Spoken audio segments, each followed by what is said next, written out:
आ जाइए आ जाइए। भैया बढ़िया सी लियो, बढ़िया सी ले लियो, बढ़िया सी। जय जय बुंदेल।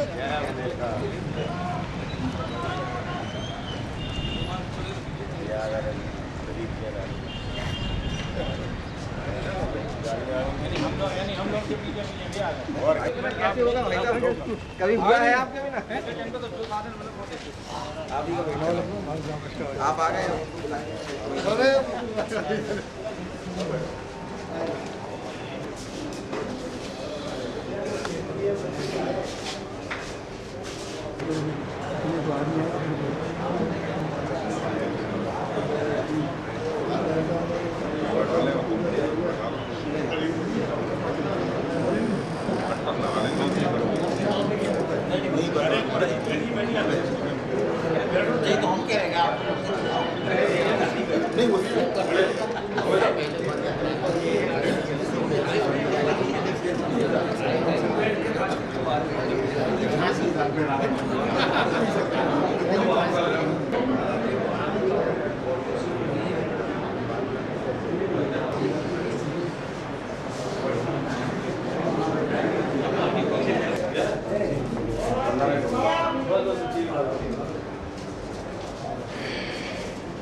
चंदू बैठे थे।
आप सभी जानते हैं बसर साहब की शख्सियत के बारे में, उनकी शायरी के बारे में हमें ज़्यादा बताने की ज़रूरत नहीं है।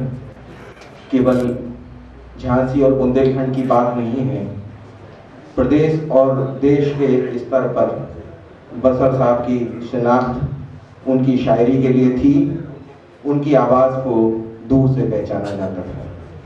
हमारे अतिथिगण यहाँ पहुँच चुके हैं। अब हम चाहते हैं कि कार्यक्रम का औपचारिक शुभारंभ करा दिया जाए।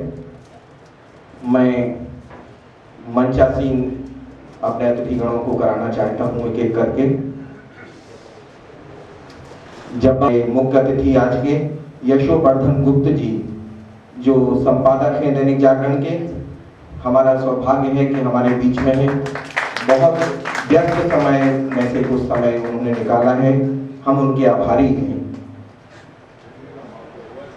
सागर त्रिपाठी साहब, ये नाम अब झांसी वालों के लिए किसी तारुफ का मोहताज नहीं रह गया है।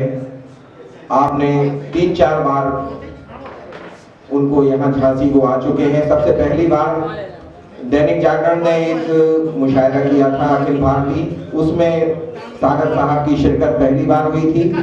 उसके बाद वो एक बार और आए और अभी झांसी महोत्सव के अखिल भारतीय मुशायरे में डॉक्टर नवाज देवबंदी, वसीम बरेलवी, राहत इंदौरी, ये सब पूरी टीम, बहुत अच्छी टीम आई थी।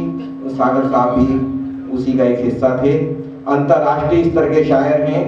केवल हिंदुस्तान की बात नहीं है, पूरी दुनिया में जहाँ जहाँ हिंदी और उर्दू जबानों की कविता और शायरी को समझने वाले, सुनने वाले मौजूद हैं, वहाँ वहाँ सागर साहब की शिनाख्त उनकी शायरी के लिए की जाती है। जोरदार तालियों के साथ आप उनका स्वागत कीजिए। हमारे बीच में बुंदेलखंड विश्वविद्यालय, मैं उनको माइक पर लेकर आए। अंजुमन तामीर अदब, जिसके बैनर में आज का ये कार्यक्रम मुनक्किद किया जा रहा है, उसके पैटर्न हैं उस्मान साहब। बशर साहब के बारे में मैंने जिक्र किया था। रजनीश श्रीवास्तव के पिताजी थे बशर साहब। मैं रजनीश श्रीवास्तव जी से भी अनुरोध करूंगा और जब्बार सारिफ साहब से अनुरोध करता हूं कि उनको मंचासीन कराएं। रजनीश श्रीवास्तव जी।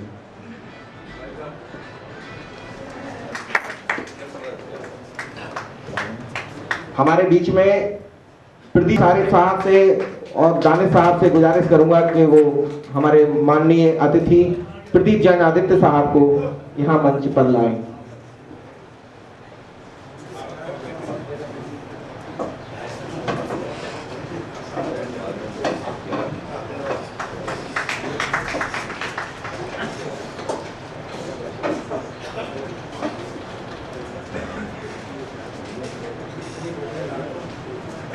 हुए हैं। मैं बड़े सम्मान के साथ पूर्व राज्य मंत्री उत्तर प्रदेश शासन के, मैं बड़े सम्मान के साथ उन्हें यहाँ मंच पर आवाज दे रहा हूँ। जब्बार साहब से और भाई संजय पटवारी जी से अनुरोध करता हूँ कि वो हमारे अतिथि महोदय को मंचासीन कराएं।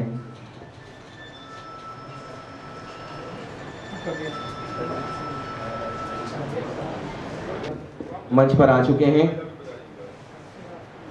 अब मैं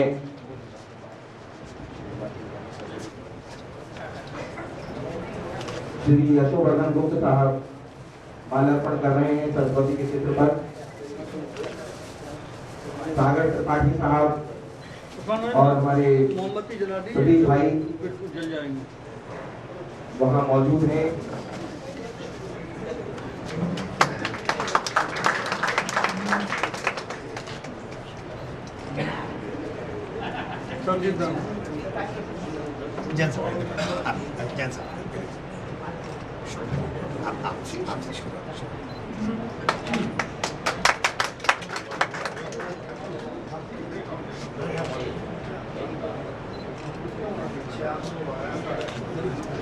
दीप प्रज्वलन की रस्म को पूरा किया जा रहा है।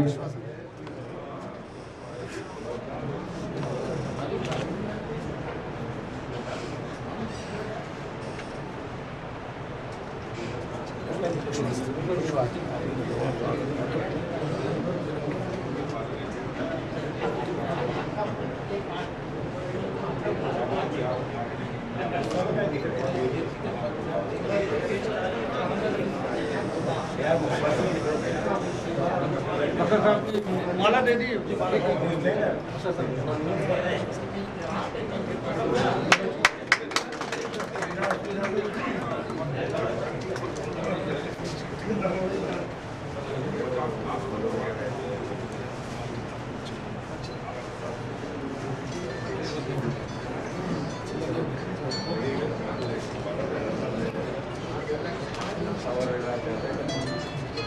कांता प्रसाद बसर साहब के चित्र पर माल्यार्पण कर रहे हैं हमारे।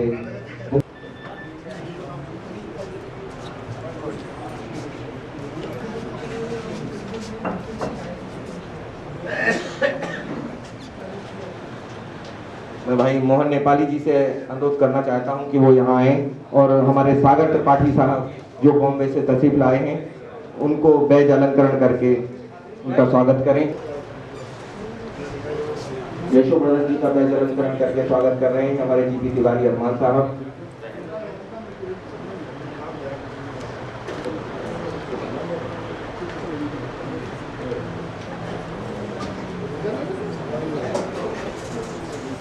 मैं अंजुमन तामीर अदब, जिसके बैनर में ये कार्यक्रम किया जा रहा है, उसके सेक्रेटरी मुनव्वर खान साहब जो कि खुद भी बहुत अच्छे शायर हैं, मैं उनसे गुजारिश करूंगा कि हमारे सागर त्रिपाठी साहब का माल्यार्पण करके स्वागत करें। हमारे बैज अलंकरण की रस्म पूरी हो चुकी है, अब माल्यार्पण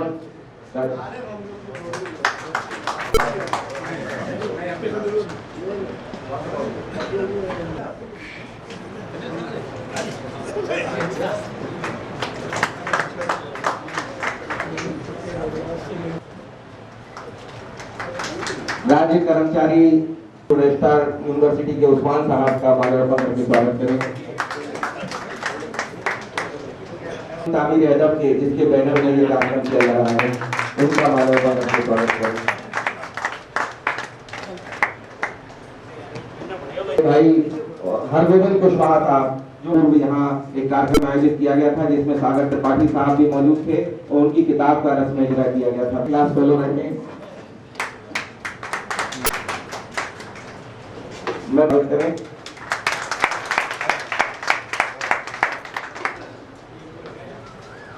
साहब का माल्यार्पण करके स्वागत करें।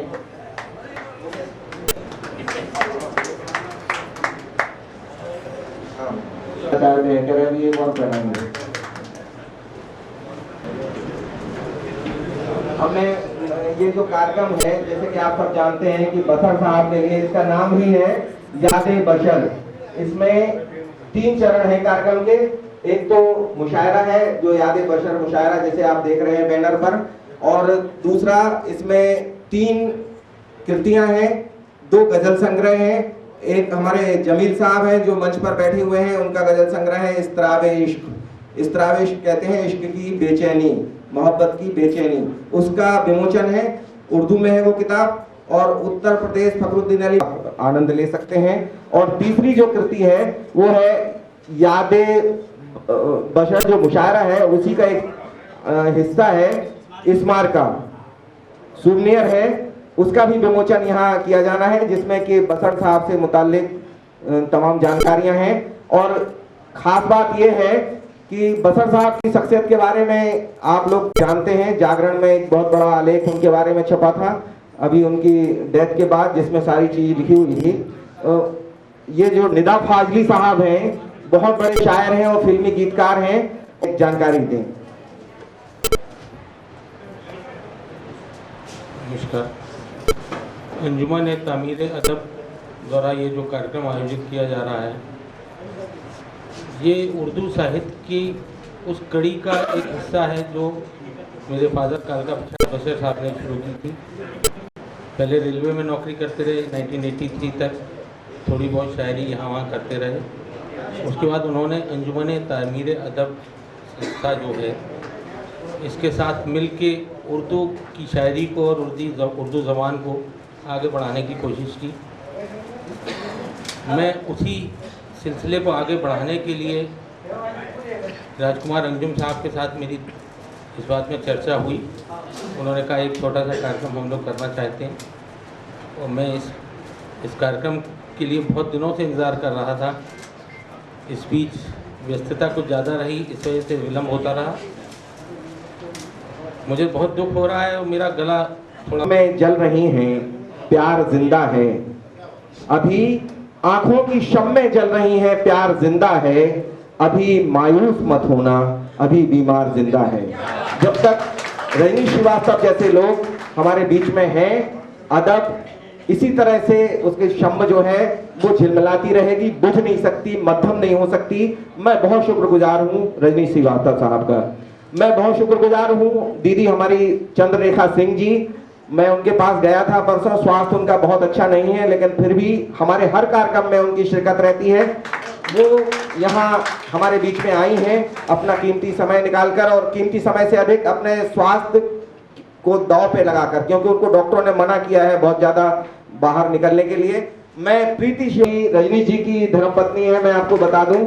और इस कार्यक्रम की जो तैयारियां हम लोग कर रहे हैं कम से कम 15-20 दिन से, तो उसमें पूरा सहयोग वो कर रही हैं। हम उनके भी बहुत शुक्रगुजार हैं। कुंती हरिराम जी जो बहुत अच्छी कवित्री हैं और हमारे इस कार्यक्रमों में साहित्यिक धन्यवाद अंजुम साहब, आमंत्रित मंचासीन अतिथिगण, आमंत्रित श्रोतागण, शायद बसर साहब के लिए यही कहना चाहूँगा, एक कहावत है, घर का जोगी जोगड़ा आन गांव का सिद्ध। मुझे दैनिक जागरण में पढ़ने के बाद उनकी शख्सियत का पता चला, सही बात तो यही है। मैं ये दावा जरूर करता हूँ कि रजनीश से मेरी दोस्ती 30 साल 35 साल पुरानी है, बावजूद इसके मुझे उनके बारे में जानकारी दैनिक जागरण में पढ़ने के बाद हुई। दूसरे दिन सुबह मैंने फ़ोन किया रजनीश को, यार तुमने कभी मुझसे इस बात की चर्चा ही नहीं की कि वो जानिसार अख्तर, जावेद अख्तर जैसे लोगों के साथ रह चुके हैं। तुमने कहा मुझे बहुत चीज़ें ऐसी हैं जागरण में छपी हुई जिसके बारे में मुझे खुद भी जानकारी नहीं थी। मैं सिर्फ यहाँ बहुत ज़्यादा समय नहीं लेना चाहूँगा, क्योंकि ये कार्यक्रम वैसे ही बहुत बड़ा लेट हो चुका है, बहुत लोग बोलने के लिए हैं, अच्छे अच्छे कार्यक्रम, मतलब कि धीर गंभीर कार्यक्रम है। बस मैं इतना कहना चाहूँगा कि ये सिलसिला आगे बढ़ता रहे, चलता रहे। आप लोगों की शुभकामनाएं रजनीश जी को मिलती रहें, ये कार्यक्रम इस तरह ही चलता रहे। धन्यवाद।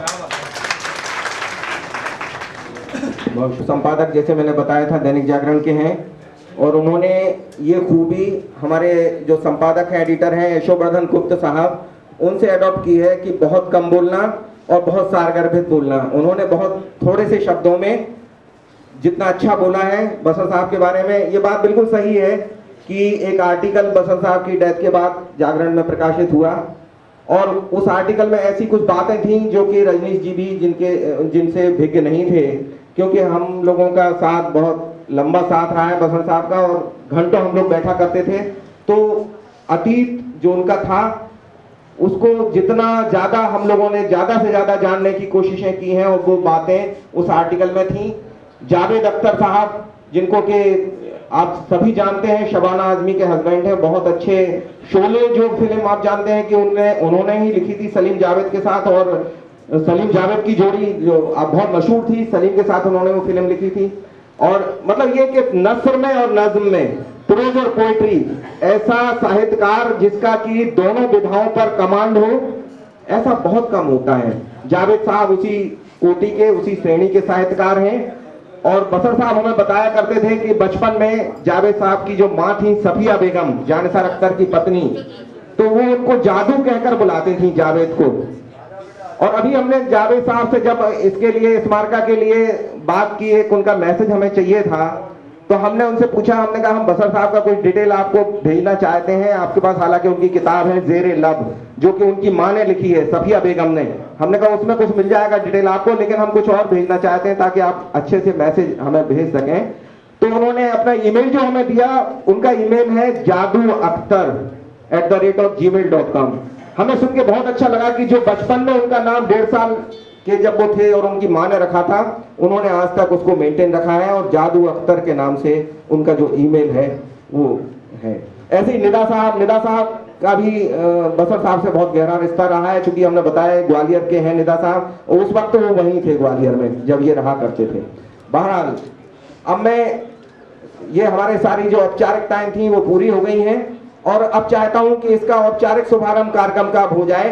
तो बशर साहब के लिए ये कार्यक्रम मुनक्किद किया गया है, याद बशर इसका नाम है। मैं चाहता हूं कि उन्हीं की एक गजल से इस कार्यक्रम का आगाज हो, और हमारे बीच में दूरदर्शन और आकाशवाणी के जो बहुत अच्छे कलाकार हैं, मकसूद अली नदीम साहब, हम बहुत शुक्रगुजार हैं उनके कि वो उन्होंने हमें वक्त दिया, वो यहाँ आए हैं, और बसर साहब की एक गजल वो यहाँ पेश करेंगे अपने तरन्नुम से। मैं